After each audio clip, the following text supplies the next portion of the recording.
నమస్తే, welcome to citizens pulse. నేను మీ రాజేష్.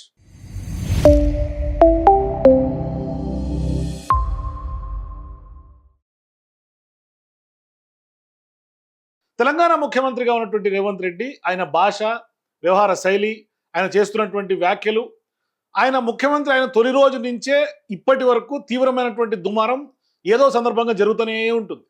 మరి ఆ వ్యాఖ్యల పరంపర ఇప్పుడు దాని డైరెక్ట్ ఇంపాక్ట్ కాంగ్రెస్ పార్టీ జాతీయ స్థాయిలో ఉన్నటువంటి ఆ పార్టీ మీద చాలా డైరెక్ట్ ఇంపాక్ట్ పడుతోంది అన్న చర్చ పొలిటికల్ వర్గాల్లో చాలా జోరుగా సాగుతుంది.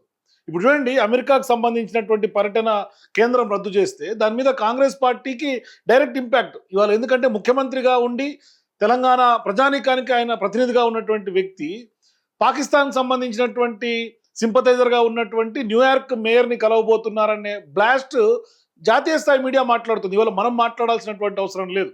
సో ఇట్లా ఆయన హిట్లర్ వ్యాఖ్యలు తీసుకున్న అనేక వ్యాఖ్యలు ఒకసారి మనం డాట్స్ అన్ని కనెక్ట్ చేసుకుంటా పోతే ఖచ్చితంగా కాంగ్రెస్ పార్టీ కొంప రేవంత్ రెడ్డి ఆయన నోటి దురుస్తనం, ఆయన వ్యవహార శైలి, ఆయన భాషతోటి ముంచుతున్నాడేమో అన్న అనుమానం చాలా స్ట్రాంగ్గా కలుగుతోంది.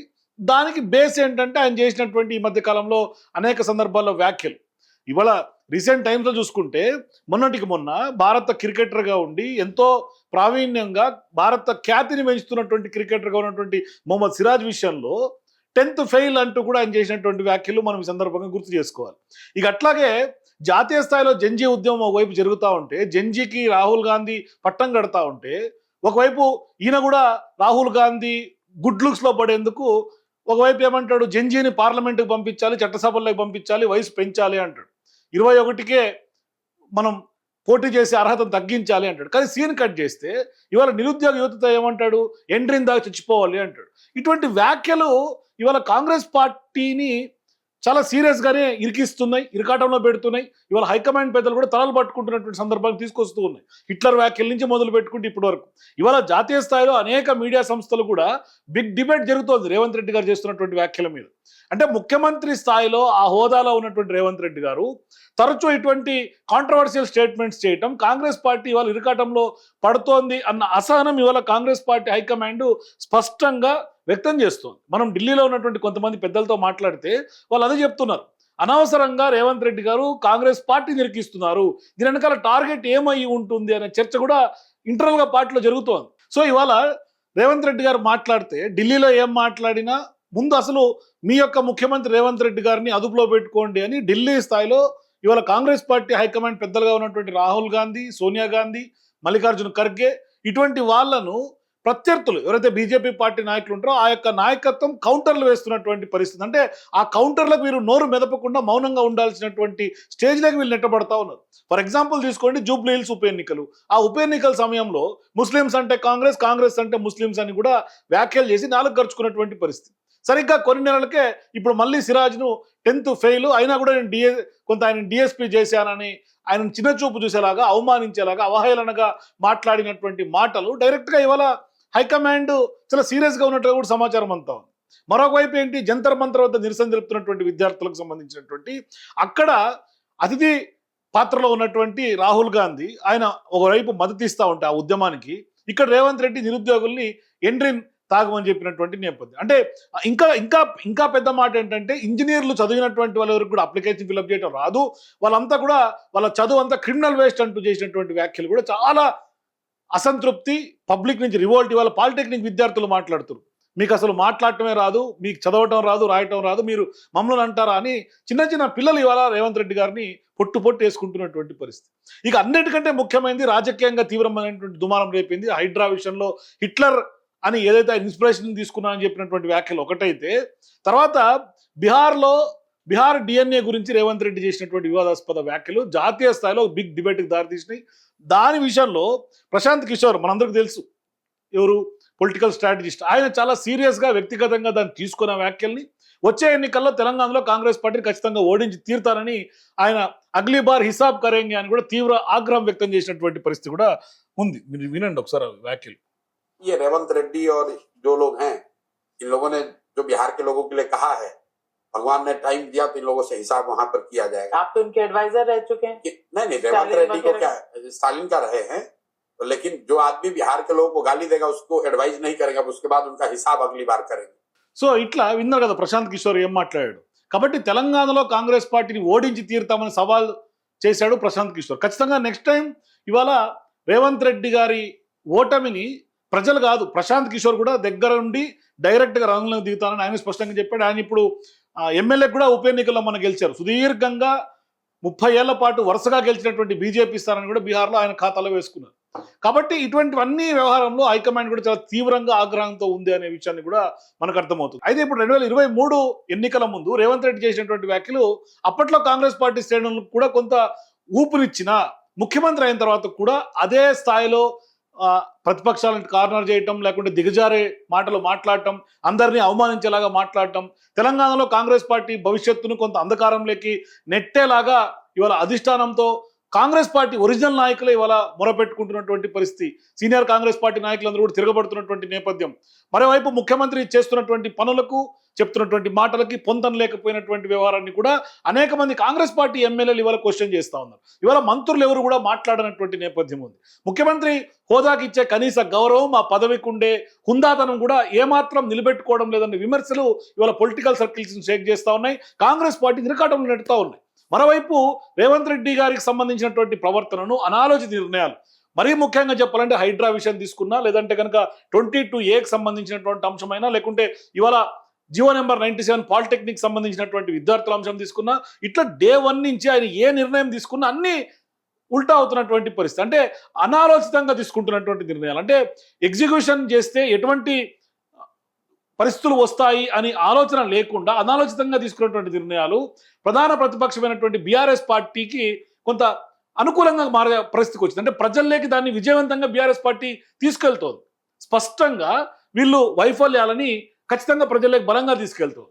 అంటే తెలంగాణలో మరోసారి కాంగ్రెస్ పార్టీ గెలవడం అసాధ్యమని కూడా ఇప్పటికే హైకమాండ్కి ఒక నివేదిక కూడా కొంత ఉన్నట్టుగా, అంటే ఇంటెలిజెన్స్ రిపోర్ట్ కూడా వాళ్ళ చేతిలో ఉన్నట్టుగా కూడా ఏఐసిసి నాయకులు మనకి చెప్తా ఉన్నారు. సో స్వయంగా కాంగ్రెస్ పార్టీ అనుకూల పత్రికలు ఎవరైతే ఇవాళ మన రాష్ట్రంలో తీసుకున్నా, జాతీయ స్థాయిలో తీసుకున్నా, జాతీయ మీడియాలో తీసుకున్నా, రేవంత్ రెడ్డి గారికి సంబంధించి కాంగ్రెస్ పార్టీకి ఆయన యొక్క వ్యవహారం, ఆయన వ్యవహార శైలి, భాష, ఆయన యొక్క అడ్మినిస్ట్రేషను, ఇదంతా కూడా కాంగ్రెస్ పార్టీకి రేవంత్ రెడ్డి గారే ఒక భారంగా మారుతున్నారన్న వార్తలు స్వయంగా సొంత మీడియాలో రావటం కూడా ఇవాళ అధిష్టానాన్నే అయోమయంలో నెట్టేసినటువంటి పరిస్థితి కనిపిస్తుంది. ఇంకా అన్నిటికంటే ముఖ్యమైనటువంటి ఏంటి, రేవంత్ రెడ్డి గారు ఇవాళ కాంగ్రెస్ పార్టీ లైన్లో పనిచేస్తున్నారా, లేదంటే కనుక బియాండ్ లైన్ పనిచేస్తున్నారా అన్న డౌట్ కూడా చాలా విస్తృతంగా వినిపిస్తుంది. ఎందుకంటే రాహుల్ గాంధీ గారు, సోనియా గాంధీ గారు, లేకుంటే జాతీయ స్థాయిలో ఉన్నటువంటి కాంగ్రెస్ పార్టీ ఒక నిర్ణయం తీసుకుంటే ఆ నిర్ణయానికి ఎంటైర్ డిఫరెంట్గా, కాంట్రడిక్టరీగా రేవంత్ రెడ్డి గారు అడుగులు ఉంటాయి. అంటే ఎట్లా భిన్న స్వరాలుగా పనిచేస్తున్నారు రాహుల్, రేవంత్. అంటే ఇవాళ నిజంగా రేవంత్ వర్సెస్ రాహుల్ గానే కూడా కాంగ్రెస్ నడుస్తోందేమో అన్న అనుమానాలు కూడా కలుగుతోంది. ముఖ్యంగా మైనార్టీల విషయం తీసుకున్నా, లేదంటే కనుక ఇవాళ నిరుద్యోగులు, నిరసనకారుల విషయంలో తీసుకున్నా, ఆఖరికి ఉద్యమకారుల విషయం తీసుకున్నా, రేవంత్ రెడ్డి గారు పంపుతున్నటువంటి సందేశం ఏంటి, రాహుల్ గాంధీ వైఖరికి పూర్తి భిన్నంగా రేవంత్ రెడ్డి గారి వైఖరి కనిపిస్తుంది. ఇవాళ మీరు చూడండి, సోనియా గాంధీ గారు, రాహుల్ గాంధీ గారు, అట్లాగే ఖర్గే గారు వందే మాత్రం సంబంధించినటువంటి కాంట్రవర్సీ మనకు తెలుసు. వాళ్ళు పాడడానికి ఇష్టంగా లేరు, పాడలేదు కూడా, ఆపేశారు కూడా అవుట్ రేట్గా. ఇవాళ రేవంత్ రెడ్డి గారు ఇక్కడ వందే మాత్రం పాడతారు. వందే మాత్రం అంటే కాంగ్రెస్ పార్టీ ఐడియాలజీకి భిన్నంగా ఆయన కొంత BJP ideology, ABVP ideology, RSS ఐడియాలజీలోనే రేవంత్ రెడ్డి గారు వాళ్ళ పాకెట్ ఇన్ హ్యాండ్స్లో ఉన్నట్టుగానే కనిపిస్తుంది. అంటే ఏ విధంగా వాళ్ళు మిలాఖత్లో ఉన్నారో అర్థమవుతుంది. కాబట్టి జంతర్ మంతర్ దగ్గర జరిగినటువంటి నిరసనలకు కానీ, అలాగే జార్ఖండ్లో ఆందోళనకు కానీ కాంగ్రెస్ పార్టీ కేంద్ర నాయకత్వం మద్దతిస్తున్నటువంటి ఇటువంటి సమయాల్లో, కీలకమైనటువంటి సమయాల్లో తెలంగాణ మాత్రం సీఎం రేవంత్ రెడ్డి చేసినటువంటి వ్యాఖ్యల పైన భిన్నమైనటువంటి రాజకీయ సంకేతాలు ఇస్తూ ఉన్నాయి. అంటే ప్రజల్లోకి ఆ టైప్ ఆఫ్ నెగిటివ్ నెరేషన్స్ పోతా ఉన్నాయి. ఇక్కడ అసలు ప్రశ్న ఏంటంటే, రేవంత్ రెడ్డి గారు మాట్లాడుతున్నటువంటి మాటలు కాంగ్రెస్ పార్టీ హైకమాండ్ ఏదైతే ఉందో ఆ లైన్లో ఉన్నాయా లేవా అన్న డౌట్స్, సీరియస్ క్వశ్చన్స్ రైజ్ చేస్తూ ఉన్నాయి. ఎందుకు అంటే తెలంగాణ రాజకీయాల కోసం రేవంత్ రెడ్డి తనదైనటువంటి ప్రత్యేకమైనటువంటి రాజకీయ భాషను ఎంచుకున్నారా, లేదు అంటే ఈ వైరుధ్యం ఇప్పుడు బీఆర్ఎస్కు ఒక రాజకీయంగా పెద్ద ఆయుధంగా మారుతున్నటువంటి పరిస్థితులు కూడా ఉన్నాయి.